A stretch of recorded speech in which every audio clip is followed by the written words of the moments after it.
할렐루야. 아차합니다. 거룩한 믿음 위에 자기를 건축하라. 오늘 많이 좀 울리고 어수선하고 뭐 이렇지요.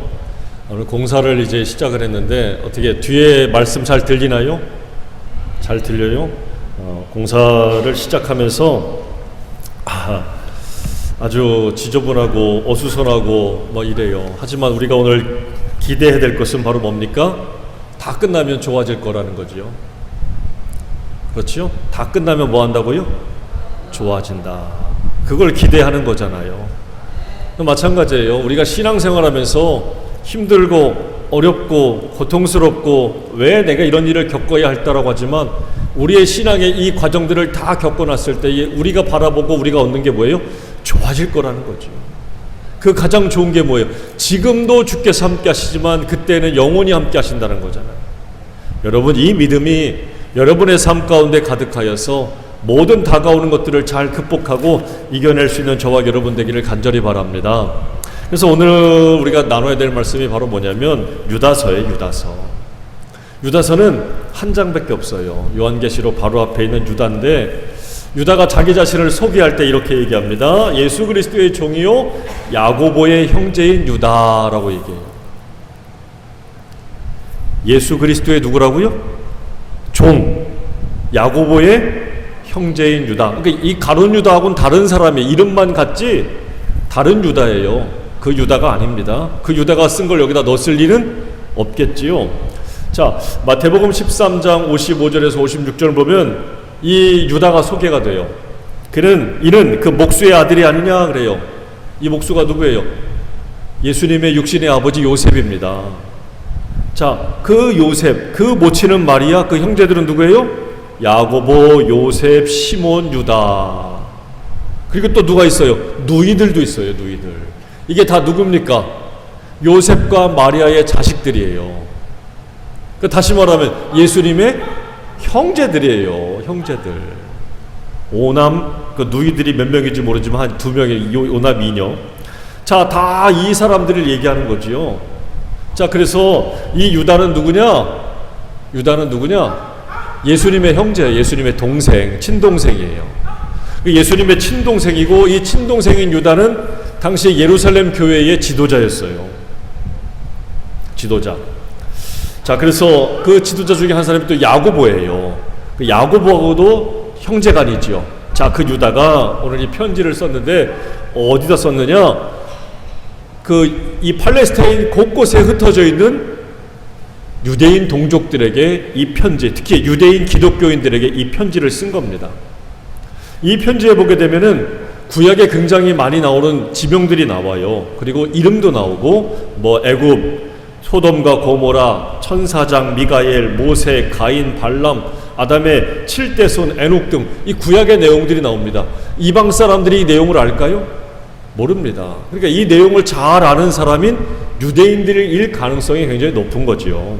자, 그래서 유대인들에게 이 편지를 썼다라고 생각하면 돼요. 특별히 유대인들 중에서도 누구? 그리스도인들에게.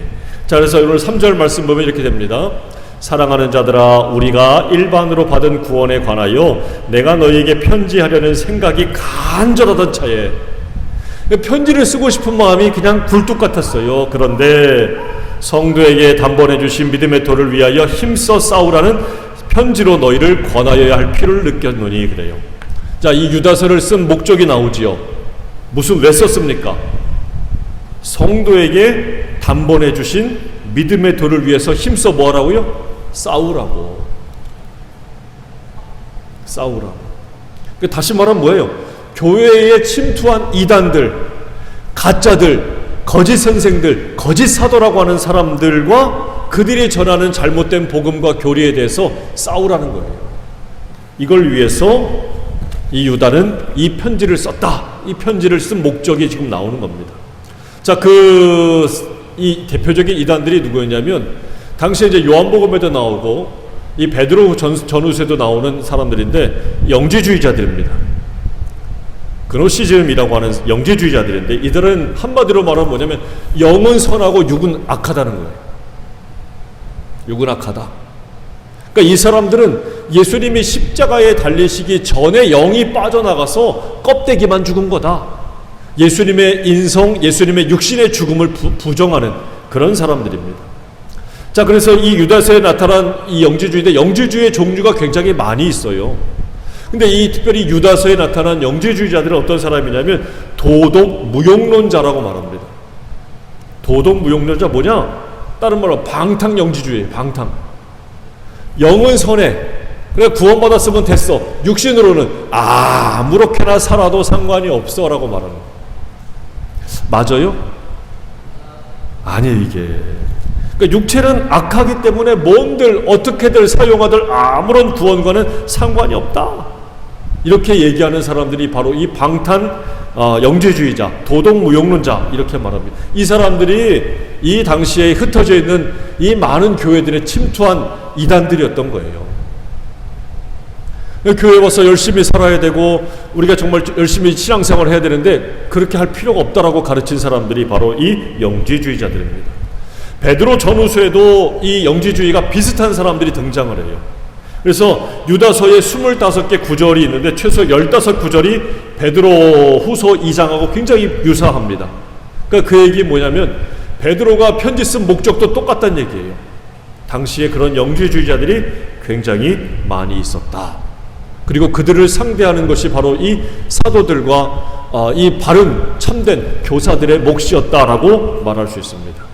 그래서 그런 의미에서 오늘 말씀 20절을 보게 되면 이렇게 얘기하죠. 사랑하는 자들아 너희는 너희의 지극히 거룩한 믿음 위에 자신을 세우며 성령으로 기도하라. 너희의 지극히 거룩한 믿음 위에 누구를 세워요? 나 자신을 세우래요. 믿음 위에 누구를 세웁니까? 나를 세우래요. 잘 세우래요. 다른 말로 하면 이단들이 극성을 벌이고 있잖아요. 지금도 얼마나 많이 있습니까? 이단들의 극성이 믿음을 버리고 육신의 방탕한 생활을 하게 만들게 유혹하고 미혹하는 그들을 단호하게 물리치고 대처하고 너 자신을 무너뜨리지 말고 굳건하게 너 자신을 믿음 위에 세우라 이런 뜻입니다. 여러분, 여러분의 믿음이 무너지지 않기를 간절히 바랍니다. 세상이 어수선하고 어지럽고 시끄럽고 막 이러면 오히려 사람들이 어떻게 해요? 이 방탕한 영지주의자들처럼 아무렇게나 살면 어때? 나 너무 힘들어. 근데 너는 행복해 보이래? 너도 불행해져야지 라고 마음을 먹는 사람들이 많아진다는 거예요. 제가 이 며칠 동안에 이 세상이 그래서 어떡합니까? 악하다고 그랬잖아요. 악한 세상에서 우리가 어떻게 살 거냐? 그렇게 본다면 유다도 마찬가지입니다. 되는 대로 살자, 막 살자라고 하는 그들 앞에서 아니야 라고 말하라는 얘기예요. 예수님도 마태복음 7장에서 이렇게 말씀했습니다. 누구든지 나의 이 말을 듣고 행하는 자는 그 집을 반석 위에 지은 지혜로운 사람 같으니 비가 내리고 창수가 나고 바람이 불어 그 집에 부딪히되 무너지지 아니하나니 이는 주추를 어디다 세웠어요? 반석 위에 놓은 까닭이에요. 그럼 오늘 유다가 말하는 너희의 지극히 거룩한 믿음 위에라고 하는 그 믿음은 도대체 누구를 말하는 겁니까? 예수님을 말하는 거예요. 예수님 위에 나를 세우란 얘기입니다. 그분 위에 세워야 우리가 무너지지 않아요. 이 우리나라 토지라고 이 팔레스틴의 토지는 땅은 굉장히 다릅니다. 이 땅은 거의 다 모래로 돼 있어요. 모래. 근데 비가 올 때가 있고 안 올 때가 많은데 비가 안 올 때는 그 땅이 어떻게 되냐면 다 석층으로 이루어져 있어서 비가 안 오면 바위처럼 아주 딱딱해요. 단단합니다. 그래서 사람들이 속아서 잘 몰라서 그래서 거기다 집을 짓고 사는 경우들이 간혹 있어요. 근데 어떻게 됩니까? 저렇게 물이 들어오면 여지없이 무너지지요. 비가 내리는 우기에는 막 홍수처럼 쏟아지기도 해요. 그러면 영락없이 그 위에 지은 집들은 다 무너지는 거예요. 짓기에 쉽다고, 짓기에 간단하다고, 다른 사람들이 그거 안 한다고 그렇게 섣불리 덤볐다가 그때부터 무너지는 거지. 여러분, 건축할 때는 뭐가 중요합니까? 설계도 중요하고 재료도 중요하지만 가장 중요한 게 뭐예요? 기초예요. 기초가 부실하고 기초가 흔들리는데 그 위에다가 비싼 재료, 고급진 재료를 아무리 멋들어진 설계를 가지고 해도 다 무너질 수밖에 없어요. 삼풍백화점 무너지고 성수대교 무너진 게 우리가 얼마나 우리 기억 속에 아픔이 상처가 됩니까? 마찬가지예요, 여러분. 개인도 가정도 교회도 국가도 예외가 없어요. 기초가 흔들리고 무너지기 시작하면 다 무너지는 거예요, 지금. 근데 지금 얼마나 많은 사람들이 흔들려고 합니까? 우리가 이걸 조심하고 굳건한 믿음 위에 세워야 될 줄로 믿습니다. 간혹 가보면 TV에 오래된 식당이나 오래된 가게들을 소개할 때가 있더라고요. 100년 된 노포. 우리 교회도 몇 년 됐어요? 117년 됐어요. 다들 이래요. 여하튼 여러분, 오래 간다는 얘기는 뭔가 그 밑바닥에 깔려있는 저력이 있어요. 그거를 우리가 기억해야 돼요. 그 뭐냐, 그것은 오랫동안 그 가게를 2대, 3대, 4대, 5대에 걸쳐서 계속 할 수 있다는 얘기는 뭐가 정말 중요한 겁니까? 기초가 중요하다는 얘기예요. 요령 부리지 않고 성실하게 그것을 잘 지키고 그대로 하는 것을 통해서 그게 오랫동안 지켜지는 거지. 기초가 흔들리고 요령이나 부리고 막 이러면요, 오래 갈까요? 못 가요. 금방 무너질 겁니다. 그렇다면 어떻게 해야 우리 영혼이 무너지지 않고 우리 교회가 무너지지 않고 거룩한 믿음 위에 나를, 교회를, 가정을 건축할 수 있을까? 잘 세울 수 있을까? 오늘 그 말씀을 통해서 우리가 깨닫는 은혜가 있기를 간절히 바랍니다. 첫째, 바로 뭘까? 유혹이 많아요. 뭘 물리쳐야 돼요? 유혹을 물리쳐야 돼요. 17절 말씀에 사랑하는 자들아, 너희는 우리 주 예수 그리스도의 사도들이 미리 한 말을 기억해라. 18절 시작. 그들이 너희에게 말하기를 마지막 때에 자기의 경건하지 않은 정욕대로 행하며 조롱하는 자들이 있으리라 하였나니. 그래요. 이미 무슨 말이에요? 17절 18절에 미리 경고했었다는 얘기예요. 우리보다 앞선 사람들이 얼마든지 많이 경고했다는 얘기입니다. 앞으로 이런 사람들이 우리를 향해서 조롱할 거다, 정욕대로 행할 거다, 그래도 된다라고 하는 사람들이 분명히 등장할 거란 얘기예요. 자, 유다는 이런 영적 대적들을 염두에 두고 또 경고하는 겁니다. 자, 유다서 1장 18절에 뭐라고요? 마지막 때가 되면, 이걸 쉬운 성경으로 번역했던 이래요. 마지막 때가 되면 하나님을 비웃고 거역하며 제멋대로 행동하는 사람들이 있을 거다라는 거예요. 여러분, 지금 있어요, 없어요? 이런 사람들이? 이런 사람들이 있어요, 없어요? 그런 사람들이 교회와 성도들을 여전히 뭐 할까요? 비난하고 조롱하지 않아요? 아유, 참 고리타분한 사람들, 재미없는 사람들, 이럴 때도 저렇게 교회를 다니네? 노세 젊어서 놀아야지. 뭐하는 짓이야 저게. 교회가 얼마나 부패하고 타락했고 목사들이 얼마나 밝히는 사람들이고 목사들이 계속해서 이렇게 비난하고 조롱하는데, 그 옛날에도 그랬지만 지금도 역시 계속 된다는 얘기예요. 왜 그럴까요? 왜 이런 비난과 조롱이 멈추지 않은 걸까? 간단합니다. 뭐가 소중하고 중요한지 분별하지 못하기 때문에 그래요. 미국에서 실제로 있었던 사건입니다. 한여름에 길가에 고급 승용차 있고 사람들이 그 주변에 막 몰려들었어요. 웅성웅성합니다. 거기에는 소방차들도 와 있고 소방관들도 있었어요. 근데 거기에서 어떤 일이 벌어졌냐면, 자동차 주인이 여자였는데 그만 자동차 키를 안에다 두고 그 문을 잠근 거예요. 근데 여자는 깨지 말라고 그러고 소방관들은 그걸 깨려고 그러는 거예요. 잠깐만요. 옥신각신합니다. 그러니까 소방관들이 왜 차문을 깨려고 그러냐면 차 안에 아기가 있었기 때문이에요. 한여름 뜨거울 때에 차 안에 아이를 두고 이 여자가 열쇠도 두고 내렸던 거예요. 근데 여자가 하는 말이 뭐예요? 우리 집 가까워요. 왔다 갔다 15분이면 돼요. 보조키를 가지고 올게요. 제발 깨지 말아주세요.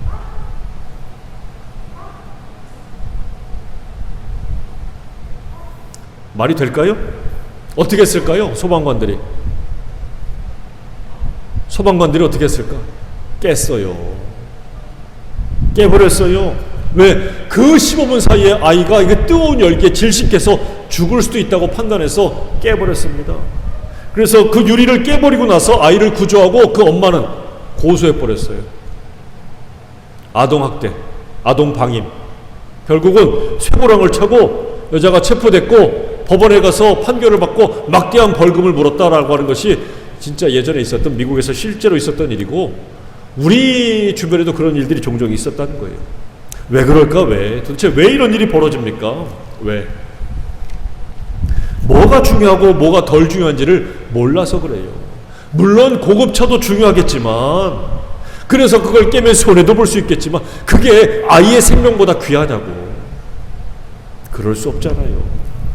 분별하지 못하면 막대한, 돌이킬 수 없는 막대한 손해를 볼 수밖에 없는 인생이 바로 저와 여러분입니다.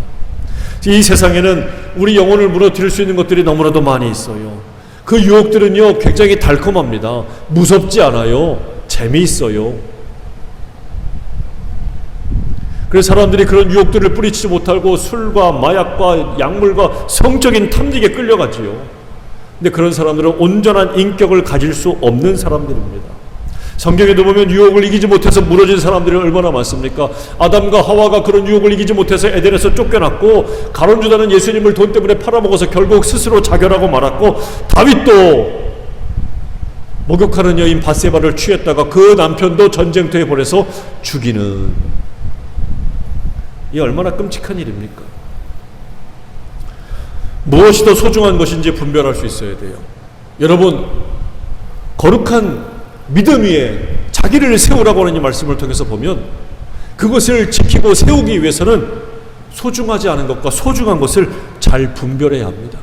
내 영혼을 무너뜨리고 파괴하는 것이 무엇인지 우리가 분별할 수 있어야 됩니다. 그래야 우리가 이 유혹들을 잘 물리치고 이겨내야 그것을 통해서 하나님 앞에 온전하게 서고 거룩한 믿음 위에 나를 잘 세우는 그런 영적인 사람들이 될 줄로 믿습니다. 그래서 유혹을 물리치기 위해서 우리가 기억해야 될 것이 세 가지가 있어요. 첫째는 바로 뭐냐? 지금 있는 것에 만족하고 감사하는 거예요. 있는 것에 감사하고 만족할 줄 알아야 돼요. 나의 가족들, 나의 직장과 일터들, 내게 주어진 것들을 감사하고 만족하고, 또 하나, 내가 정말 그런 일을 혹시라도 저지른다면 어떻게 해요? 그런 마음을 품는다면 즉시 회개하세요. 회개는 미루는 게 아니에요. 회개는 언제 해야 됩니까? 즉시 하는 거예요. 즉시. 아이고, 하나님 잘못했습니다. 그래야 빨리 돌이킬 수 있어요. 세 번째, 하나님이 원하지 않는 것은 얼씬거리면 안 돼요. 얼씬거리면 안 돼요. 가지 말아야 합니다. 가지 말아야 돼요. 그래서 이것을 잘 분별하는 사람들이 되어야 유혹을 물리칠 수 있고 거룩한 믿음의 나를 온전하게 세우는 사람이 될 줄로 믿습니다. 두 번째, 믿음에 좋은 사람들을 자꾸 만나야 돼요. 누구를 만나야 돼요? 19절 말씀에 이 사람들은 분열을 일으키는 자며 육에 속한 자며 성령이 없는 사람들, 교회를 조롱하고 성도를 비난하는 사람들은 어떤 사람들이냐? 분열을 일으키고 육에 속하고 성령이 없는 사람들이래요.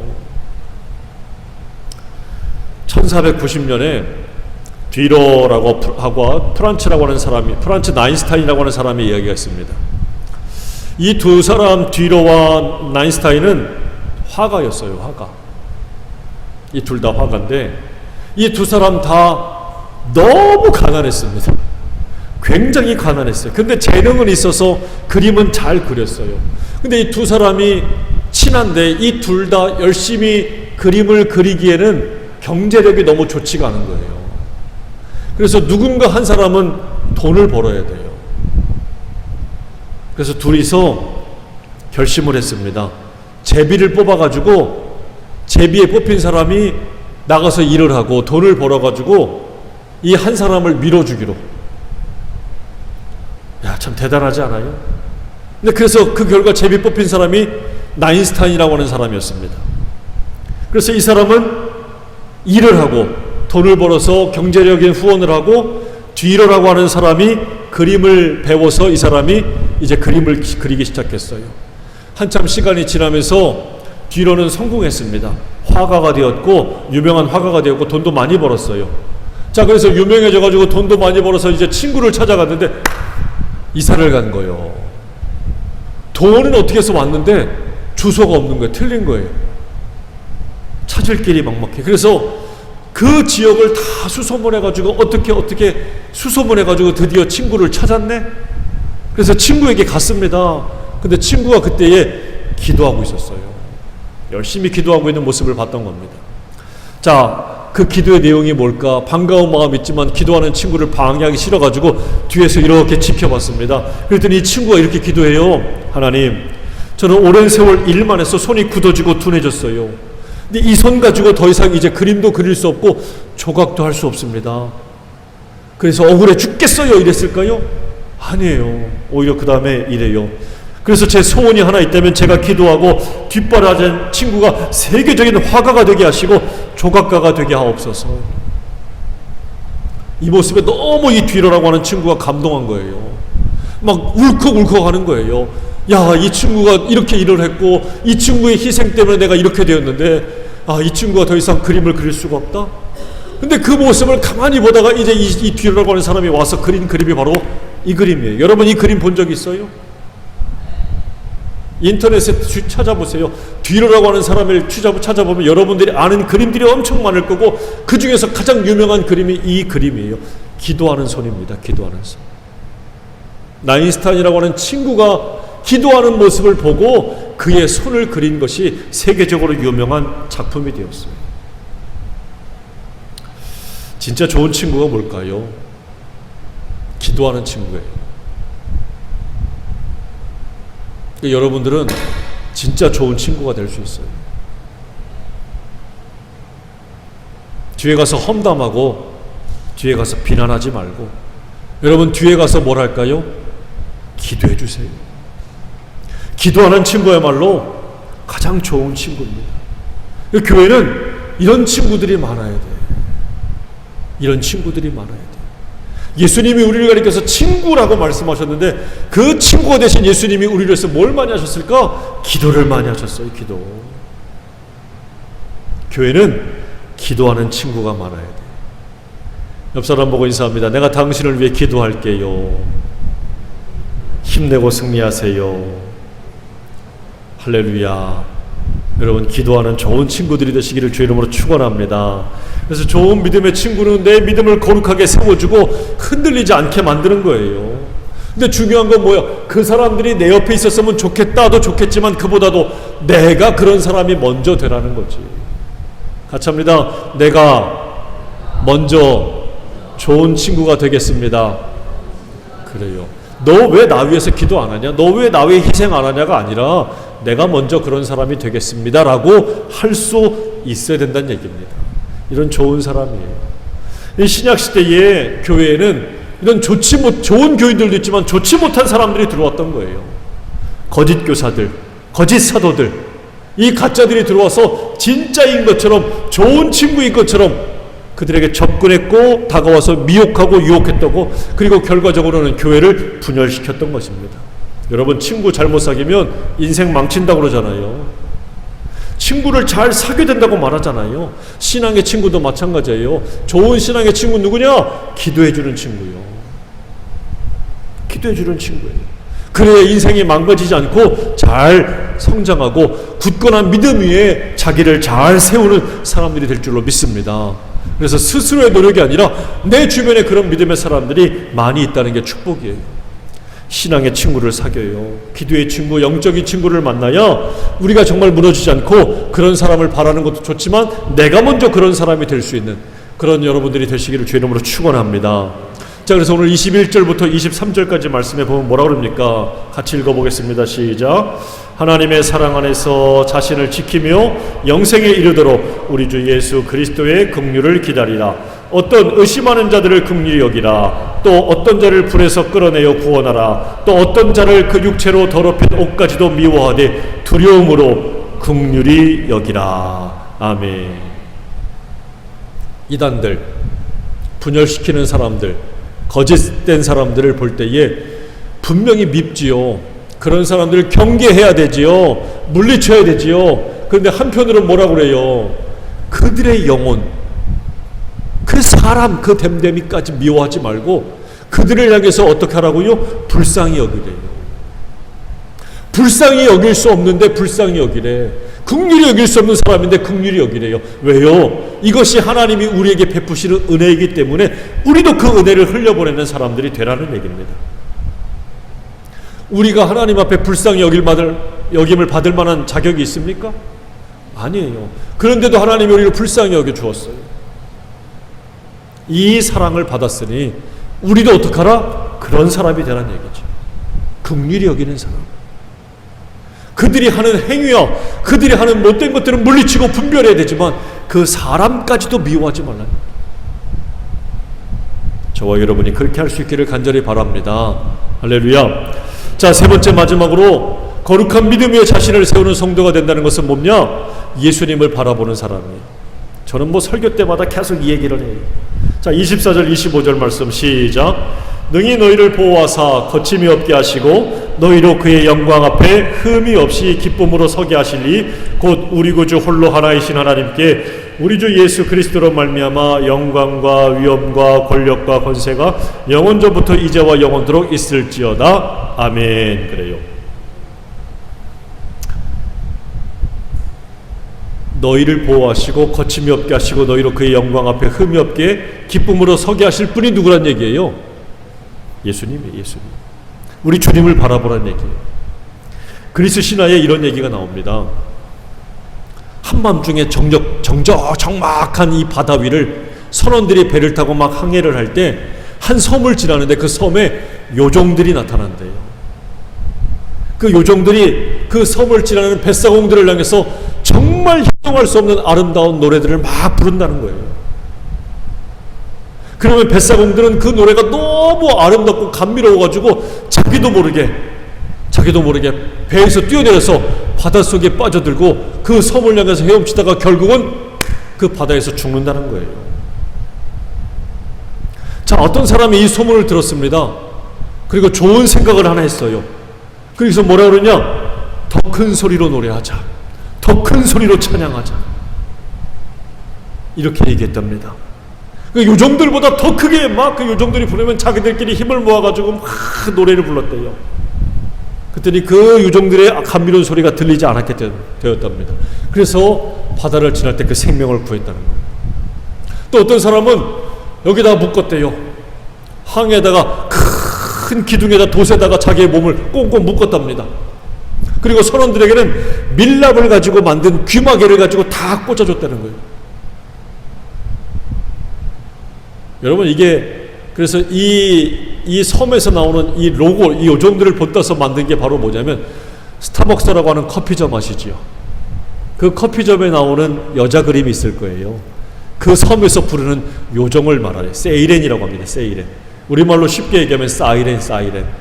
윙 하고 울리면 어때요? 경고방송 경고음이 막 들리잖아요. 그게 바로 뭡니까? 죽음의 위협이 오니까 너 조심해라라고 하는 사인 아닙니까? 사이렌. 그 요정의 이름이 세이렌이에요. 세이렌. 시험과 유혹이 많지요. 어떻게 해야 되겠습니까? 더 크게 찬양해야 돼. 미혹과 유혹의 세상의 저 소리보다 우리가 더 크게 주님을 찾아야 돼. 세상에 들리는 소식들, 우리 주변에서 말하는 게 살겠다는 얘기가 아니라 죽겠다는 얘기예요. 하겠다는 얘기가 아니라 못하겠다는 얘기예요. 계속해서 끊임없이 힘들다, 어렵다, 안 될 것 같다, 위기다를 더 많이 합니다. 그럴 때 우리가 그 많은 소리보다 더 크게 내야 될 것이 바로 뭘까? 기도와 찬양 소리입니다. 하나님을 부르는 소리예요. 베드로전서 1장 7절의 말씀에 너희 믿음의 확실함은 불로 연단하여도 없어질 금보다 더 귀하여 예수 그리스도께서 나타나실 때의 칭찬과 영광과 존귀를 얻게 할 것이다. 불타지 않는 거예요. 시험을 잘 극복하고 이겨야 영광과 이 칭찬과 영광과 존귀를 얻게 된다고 말씀하고 있습니다. 여러분, 유혹이 많은 시대입니다. 그 유혹의 소리보다, 시험의 소리보다 여러분의 기도 소리가 더 커지기를 축원합니다. 여러분의 찬양의 소리가 더 커지기를 축원합니다. 얼마나 많습니까? 얼마나 많아요. 우리가 기쁨과 만족을 갖지 못하게 만드는 세상의 시험과 욕심과 욕망과 탐욕의 소리들이 얼마나 많은지 몰라요. 결국 그런 소리들을 듣고 쫓아가면 하나님 앞에 목적지에 도달하지 못하고 그 유혹의 소리에 빠져들어서 결국 그 섬 앞에서 빠져 죽어가는 저 선원과 다를 바가 없는 성도들이 될 수밖에 없다는 사실입니다. 그러므로 이 위기의 시대에, 이 악한 시대에 성도의 신앙은 굳건하게 지켜야 되고 그 신앙의 기초를 잘 유지해야, 튼튼하게 해야 우리가 무너지지 않고 하나님 앞에 온전히 흠없이 서서 잘했다, 착하고 충성된 종이라 칭찬받는 저와 여러분이 될 줄로 믿습니다. 같이 합니다. 거룩한 믿음 위에 자신을 건축하라. 잘 세우십시오. 여러분의 신앙과 믿음이 연약해져서 흔들리지 마시고 눈에 보인다고 귀에 들린다고 다 따라가지 마시고 분별해서 하나님 앞에 온전하게 서고 믿음의 좋은 친구들을 잘 사귀고 기도해달라고 하세요. 목사님만 찾아서 기도하려고 하지 말고 권사님도 찾아서 기도해달라고 하고 집사님도 찾아서 기도해달라고 하고 서로서로 기도의 동지들이 되시기를 간절히 바랍니다. 무엇보다 그래야 모든 시험과 유혹을 물리치고 잘 이겨서 하나님 앞에 서는, 흠없이 서는 성도들이 될 줄로 믿습니다. 그러기 위해서 여러분 끝까지 주님을 잘 바라보세요. 흔들리지 않는 믿음으로 예수 그리스도를 잘 바라보고 그 앞에 서서 잘해다 칭찬받는 우리 교회 성도들 저와 여러분 모두가 되기를 주의 이름으로 축원합니다. 기도하겠습니다. 아버지 하나님 감사합니다. 주님께서 오늘도 함께 해주셔서 이 어지럽고 힘든 시절에 우리가 해야 될 것은 그 힘들고 어려운 시험과 모든 유혹의 소리를 듣고 따라가는 것이 아니라 또 낙심하고 절망하는 것이 아니라 더 크게 찬송하고 더 크게 기도하며 더 많이 눈을 열어서 주님을 바라보는 믿음의 성도들이 되어야 될 줄로 믿습니다. 하나님 그리하려면 내 신앙의 기초가 무너지지 않아야 될 줄로 믿습니다. 우리의 신앙의 기초가 더욱더 튼튼하게 서야 할 줄로 믿습니다. 아버지 하나님 여기 사랑하는 우리 사랑하는 성도들의 믿음들이 연약해지지 않게 하시고 날로 날로 더 강성해지고 굳건해질 수 있는 믿음의 인생들이 되게 도와주시옵소서. 하나님 이제 우리 교회도 리모델링을 합니다. 하나님 그동안 우리 눈에 밟혔던 모든 또 마음에 들지 않았던 것들도 이제 새로 수리하고 고쳐나가는 과정입니다. 하나님 이 교회가 믿음의 위에 굳건하게 서서 날이 갈수록 시간이 갈수록 더욱더 하나님 기뻐하실 아름다운 교회로 잘 세워져 갈 수 있도록 주님 역사하시고 도와주시옵소서. 감사하고 예수님 거룩하신 이름 받들어 간절히 기도 올리옵나이다. 아멘.